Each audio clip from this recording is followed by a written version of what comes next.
జ్యోతిష్ శాస్త్రరీత్యా ద్వాదశ రాశుల్లో 5వ రాశి అయినటువంటి సింహరాశి మిత్రులారా, మీరు మకా నక్షత్రం 1, 2, 3, 4 పాదములు, పుబ్బా నక్షత్రం 1, 2, 3, 4 పాదములు, ఉత్తరా నక్షత్రం మొదటి పాదానికి జన్మించిన మీరు సింహరాశి వారిగా పరిగణించబడుతున్నారు. ఈ డిసెంబర్ నెల మీకు శుభాశుభ ఫలితాలు ఎలా ఉన్నాయంటే, బృహస్పతి 10వ ఇంట్లో ఉంటాడు, శని సప్తమ స్థితిలో ఉంటాడు, కేతు ద్వితీయ గృహంలో ఉంటాడు, కుజుడు 9వ ఇంటికి అధిపతిగా తిరోగమనంలో ఉంటాడు, చంద్రుడు 3వ మరియు 10వ ఇంట్లో ఉంటాడు, శుక్రుడు 7వ ఇంట్లో, కేతు 2వ ఇంట్లో. చాలా అద్భుతంగా ఉంటాడు. కెరియర్లో ఒడిదుడుకులు చాలా ఉంటాయండి ఈ నెల. సింహరాశి మిత్రులారా, ఈ నెల మీరు జాగ్రత్తగా ఉండాల్సిన పని. మిశ్రమమైనటువంటి ఫలితాలు. అద్భుతంగా ఉంటుంది, ఇబ్బందిగా ఉంటుంది, అద్భుతంగా ఉంటుంది, ఇబ్బందిగా ఉంటుంది. సో కెరియర్లో మీకు ఉద్యోగంలో చాలా ఒడిదుడుకులు ఉంటాయి. అకాల ట్రాన్స్ఫర్ లేదా సస్పెన్షన్ లేదా మీ మీద అపవాద అసాంఘికమైనటువంటి కార్యక్రమాలు ఉద్యోగంలో ఉన్నవాళ్ళు, ప్రైవేట్ రంగంలో కానీ ప్రభుత్వ రంగంలో కానీ ఉన్నవాళ్ళు చేయకండి. మీ మాట అదుపులో ఉండాలి సింహరాశి మిత్రులారా. మీ మాట అదుపులో ఉండాలి. మీ ఆరోగ్యం జాగ్రత్తగా చూసుకోండి. ఈ నెలంతా కూడా సౌకర్యాలను అనుభవిస్తారు, కొరతను అనుభవిస్తారు. ఏదో కంఫర్ట్ జోన్ నుంచి నేను దూరంగా వెళ్తున్నానేమో అని డిసెంబర్లో ఉంటుంది. కుటుంబ సమస్యలు కూడా కాస్త ఎదురవ్వచ్చు. ఈ నెల ఆశించిన ఫలితాలు పొందకపోవచ్చు.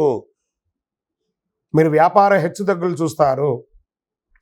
వృత్తిపరమైనటువంటి పార్ట్నర్షిప్లో గొడవలు వచ్చే అవకాశాలు ఉన్నాయి. సామాజిక హోదా స్థాయి పెరిగే అవకాశం మాత్రం మాస ద్వితీయంలో ఉంది. గృహ వాహన ప్రయత్నాలు ముమ్మరం చేస్తారు. గృహప్రవేశాది కార్యక్రమాలు చేసుకునే అవకాశాలు ఉన్నాయి. మీ ప్రతిభకు సమర్థతకు సర్వత్రా మంచి గుర్తింపు ఉంటుంది మాస ద్వితీయంలో. ఉద్యోగం లేని వాళ్ళకి, పెళ్లి కోసం ప్రయత్నం చేసేవారికి ఆశాభంగం మాత్రం ఉంటుంది ఈ నెల కాస్త పోస్ట్పోనింగే ఉంటుందని చెప్పచ్చు. మానసిక స్ట్రెస్, కుటుంబ వివాదాలు, ఆర్థిక సమస్యలు ఎదుర్కోవాల్సి వస్తుంది. కొన్ని దీర్ఘకాలిక వ్యాధుల ద్వారా చాలా ఇబ్బంది పడుతూ ఉంటారు. ఏంటి నన్ను ఇలా సమస్య పెడుతుంది, ఈ యొక్క హెల్త్ అని ఉంటుంది. కాస్త హాస్పిటల్స్ కూడా వెళ్ళే అవకాశాలు కూడా ఉంటున్నాయి. కూడబెట్టిన కొన్ని సంపదలలో మీ యొక్క హెల్త్ కోసం ఖర్చు పెట్టే అవకాశాలు కనబడుతున్నాయి. ప్రేమ వ్యవహారంలో ఉన్న వాళ్ళకి ప్రేమ బెడిసికొట్టే అవకాశాలు ఉన్నాయి. విద్యార్థుల పరీక్ష చాలా గడ్డుకాలం గట్టిగా చదవాల్సిన పరిస్థితి. వృత్తి వ్యాపారంలో మరీ స్ట్రెస్ మాస ద్వితీయంలో కూడా బాగా అవుతుంది.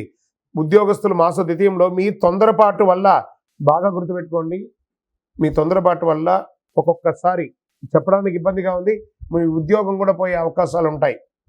అందరికీ కాదు, ఇది చేసే తప్పు వల్ల జాగ్రత్త పడండి. రాజకీయ నాయకులకి ఇది గడ్డు కాలం. మీ యొక్క డాక్యుమెంటేషన్ దస్తావేజులంతా జాగ్రత్త. వ్యవసాయదారులకి మిశ్రమంగా ఉంది. మీడియా రంగం వారికి మిశ్రమం. ఐటీ వారికి అయితే స్ట్రెస్, సాఫ్ట్వేర్ అయితే స్ట్రెస్ స్ట్రెస్ స్ట్రెస్. ఇది ఉన్నదే చెప్తున్నామండి. కాబట్టి జాగ్రత్త పడడంలో తప్పు లేదు. ఓకే, అనుకూలమైనటువంటి రోజులు ఏమైనా ఈ నెలలో ఉందా అంటే 3వ తారీఖున, 6వ తారీఖున, 11వ తారీఖున, 14వ తారీఖున బాగుంటుంది. చంద్రాష్టమం అని ఎత్తుకుంటే డిసెంబర్ 9 ఉదయం నుండి 11 సాయంత్రం వరకు ఉంటుంది. అదృష్ట సంఖ్యలు ఈ నెల 2, 3, 7. పూజించవలసినటువంటి దైవం ఎవరు? దక్షిణామూర్తిని ప్రార్థన చేయండి. ఆ దక్షిణామూర్తికి గురవే సర్వలోకానాం విజయే భవరోగినాం నిధయే సర్వ విద్యానాం దక్షిణామూర్తి నమః. ఆ స్వామివారికి సాయంత్రం ప్రదోష కాలంలో పోయి మీ వయస్సు ఎంత ఉందో అన్ని దీపాలు వెలిగించండి. శని భగవాన్ని ప్రార్థన చేయండి. ఆంజనేయ స్వామి ఆరాధన తప్పక చెయ్యక తప్పదు సింహరాశి వారు. ఈ నెల ఆంజనేయ స్వామికి ఆకు పూజ చేయండి, లేదా ఒక కొబ్బరికాయ కొట్టండి. శుక్రవారాల్లో ఎవరైనా పేదవాళ్ళకి చక్కగా కొంచెం ఆకలికి కడుపు నిండా భోజనం పెట్టండి. మీ వల్ల అయినా ప్రతి ఒక్కళ్ళకి ఒక చిరు సహాయం చేయండి. మీ నోటిలో నుంచి, మీ ముఖం నుంచి చిరునవ్వును పోగొట్టుకోకండి. మీ యొక్క మాటలే ఒక్కొక్కసారి ఎదుటి వారికి ఇబ్బంది కలిగే అవకాశాలుగా ఉంటాయి. కాబట్టి సింహరాశి మిత్రులారా, చాలా జాగ్రత్తగా ఉండవలసినటువంటి సమయం. అతి శక్తివంతమైనటువంటి కరుంగాళి మాలను ధరించండి. మీ వయస్సు ఎంత ఉందో అన్ని దీపాలను మీ దేవాలయంలో వెలిగించండి.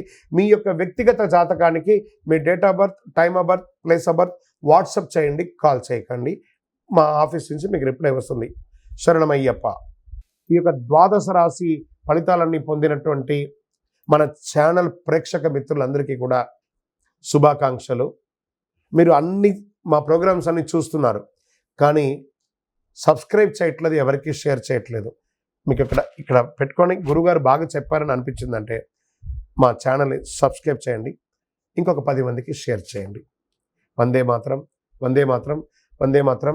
తిరుపతికి వచ్చినప్పుడు మన అయ్యప్ప స్వామి వారి 18 అవతారాల దేవాలయం బ్రహ్మశ్రీ డాక్టర్ చంద్రమౌళి గురుస్వామి గారు నిర్మించారు. మీకోసం అక్కడ మేము ప్రార్థన చేస్తూ ఉంటాం.